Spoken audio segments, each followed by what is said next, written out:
This is the new Sony A75, which I have bought from my local camera shop for 375,000 yen, which according to today's exchange rate is about 2,400 US dollars or 2,055 euros. As you can see, the price is significantly cheaper than in the US or in Europe, but there is a caveat to it, which I will get later in this video. The box itself, it's much smaller than the box which my a7R5 came in. It is also less, let's put it, luxurious, but don't really care about that.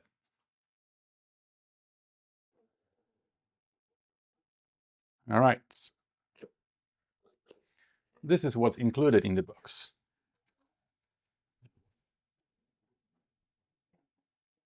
The paperwork,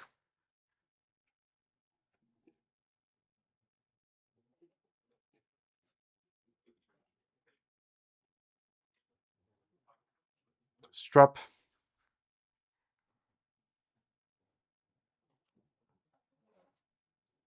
the battery. I guess the content of this box is exactly the same as the content of the box in other parts of the world.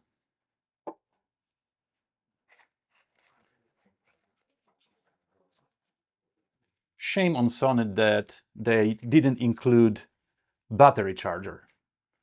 I hate this when camera companies are forcing you to buy the charger separately.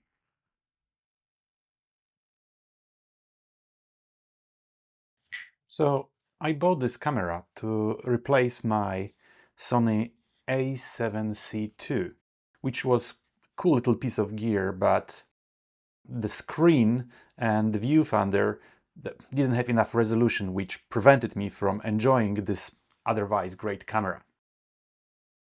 This one, the Sony A7V, is quite similar to my a7R5.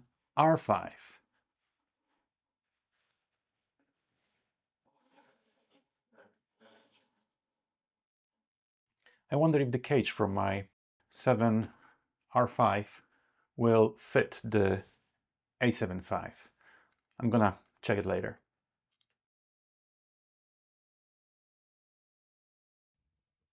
Just like in the Sony A7R5, in the Sony A7V, you can program the exposure wheel to do something else, like to change ISO or to change your Kelvin, which you couldn't do with the Sony A7 IV.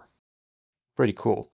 All those, the layout of the buttons is almost exactly the same. Photo video switch is turning in the same direction as on the Sony A7R5, which is great for muscle memory. So on my Sony A7C II, it was the other way around for some weird reason. I wish they have chosen one way and just stick to it. Although I can feel that the feeling of the switch isn't as nice as on the Sony A7R5. This one is a little bit, how do I put it, feels cheaper than the one here. This one is much smoother to change. All right, there you have first disappointment. I'm just gonna throw it in the garbage now. All right, let's start it up.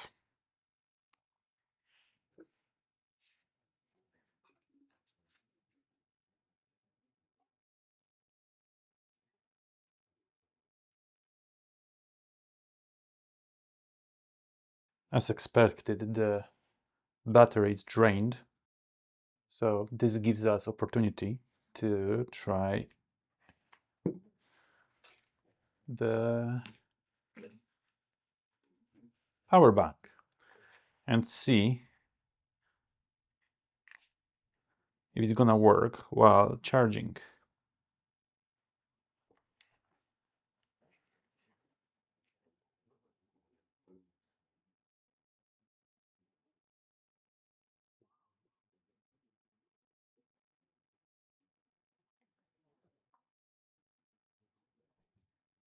Okay, seems to be working. So this is the caveat I was telling you about. The Sony cameras, which are for Japanese domestic market, come only with the Japanese menu. And NTSC, which means you can't choose other languages nor switch to PAL system. This is comparing to my A7R5. There's a missing tab where you can change the language. There's only area, there's no language tab here.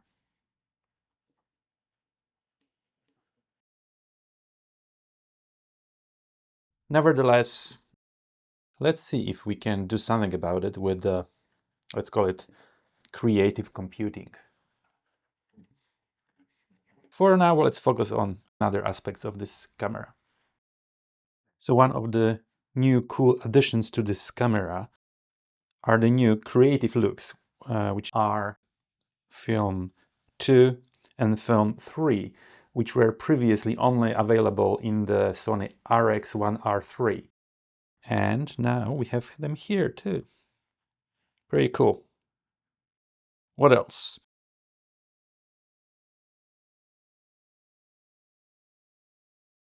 I'm really excited about the new aspect markers like the 2.35 by 1, which kind of gives the expand frame lines in the photo menu. What else? We can, for example, add by pressing the trash button. We can add specific item to my menu. This also came from the Sony A7R5.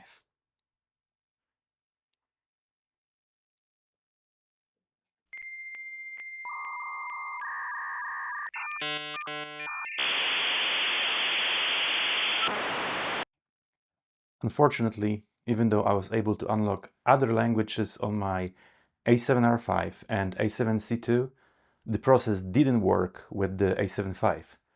So please be aware of this when considering purchasing this camera in Japan. By the way, the smaller cage for A7R5 fits the A75 well. Okay, that's it for today. I'll be posting more content related to this camera, so please like and subscribe. See you in the next video.